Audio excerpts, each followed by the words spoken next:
Income tax एवढा complicated आहे की चांगल्याला समजत नाही. आणि तेच गव्हर्नमेंटनी इन्कम टॅक्स सर्वांना समजावं यासाठी इन्कम टॅक्सने त्यामध्ये काही अमेंडमेंट आणले. जसे की प्रिव्हियस इयर आणि असेसमेंट इयर. आधी काय असायचं की प्रिव्हियस इयर आणि असेसमेंट इयर असे 2 वर्ष असायचे.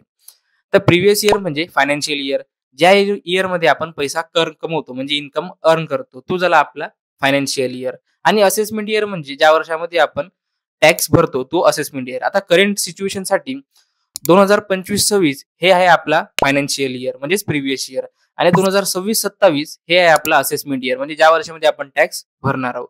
पण आता न्यू इन्कम टॅक्स ऍक्ट 2025 नुसार जे 1 एप्रिल 2026 ला लागू होणार आहे, त्यानुसार हे असेसमेंट इयर आणि प्रिव्हियस इयर असं काही राहिलंच नाही. सरळ सरळ त्यांनी टॅक्स इयर ठेवलं म्हणजे ज्या वर्षी तुम्ही कमवता त्याच वर्षी तुम्हाला टॅक्स भरावे लागेल. अशी नाही की तुम्हाला काही तारीख बदलली, इन्कम टॅक्स कधी भरायचा हे बदललं. इन्कम टॅक्स 1 एप्रिल ते 31 जुलै याच दरम्यान भरावे लागेल. म्हणजे आयटीआर फाईल तुम्हाला याच वेळात करावी लागेल.